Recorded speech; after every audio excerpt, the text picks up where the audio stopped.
Hi friends, welcome to village reality channel. இது வந்து செவ்வாய்க்கிழமை மணிக்கு ஈவினிங் தான். நான் பாப்பா 2 பேரும் அம்மா வீட்டுக்கு கிளம்பிட்டோம். அதனால பாப்பாவுக்கு தேவையான ட்ரெஸ்ஸு, அப்புறம் பால் பாட்டில், என்னோடய ஃபோனு, பர்ஸ் இந்த மாதிரிலாம் எடுத்து வச்சுட்டு இருந்தேன்.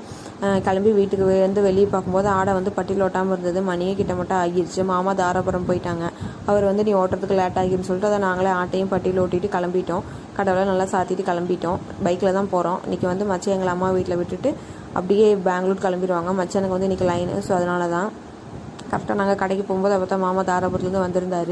அத்தை மாமா 2 பேர்த்துக்கிட்டையுமே சொல்லிவிட்டு நாங்கள் அப்படியே கிளம்பிட்டோம். நாங்கள் இங்கேருந்து கிளம்பும்போதே மணி 6:30க்கு மேலே ஆகிடுச்சு. மச்சானுக்கு ஒரு 7:15 கட்ட பஸ்ஸு. நாங்கள் கரெக்டாக அம்மா வீட்டுக்கு ரீச் ஆகும்போதுமே கரெக்டாக மணி 7 கிட்ட ஆகிடுச்சு. ஒரு 20 மினிட்ஸ் ட்ராவல் தான் எங்கள் வீட்டுக்கும் அம்மா வீட்டுக்கும். பக்கத்து ஊர் தான். அப்புறம் மச்சை வந்து எங்களை கொண்டாந்து இறக்கி விட்டதுமே டக்குன்னு கிளம்பிட்டாங்க. ஏன்னா பஸ்ஸு போயிருன்னு சொல்லிட்டு நாங்கள் ஒரு 4 டேஸ் அம்மா வீட்டில் தான் இருப்போம். நாளைக்கு ஒரு இன்ட்ரெஸ்டிங்கான மினி விளாக்கில் பார்க்கலாம். பாய். தேங்க்யூ.